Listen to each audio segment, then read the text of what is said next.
And now to a story you'll see only on 10. We're hearing from the Providence police officer being called a hero after he found that little baby who was a subject of an Amber Alert last night. Investigators say that child had been left alone in the back seat of a running car that was then stolen. The officer ultimately finding that infant and reuniting him with his family. The night team's Tyler Dumont is back with that story. I got the alert to my phone just like everybody else did. I didn't know much in regards to when it was, what the specifics were. Officer Dave Impagliazzo says he wasn't even on duty yet when the Amber Alert went out. But when a tip came in that the stolen car with a baby in the back seat had been spotted in his precinct, he immediately went out to look, driving by this apartment complex on Nellie Street when something suddenly caught his eye. So I was like, well, just to rule it out, I'll pull down the parking lot just to make sure, and there it was.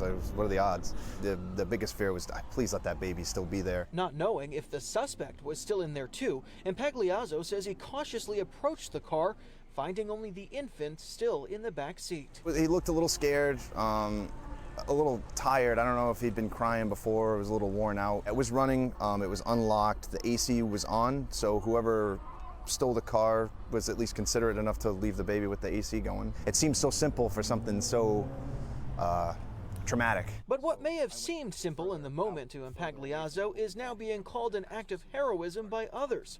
The officer, a dad himself, now being praised for his awareness and his quick thinking, ultimately reuniting the 7-month-old boy with his family. It doesn't even matter what kind of a call it is. If it's got to do with kids, it kind of takes it to a whole different level. I did what anybody else would have done that's on the job. You know, we're just doing our jobs. That's it. Tyler Dumont, NBC 10 News 19. Pawtucket police have not said if the father is being charged. Meanwhile, police are still searching for the suspect, described as a black man wearing a black sweatshirt with ripped jeans and yellow sneakers. Anyone with information is urged to call police.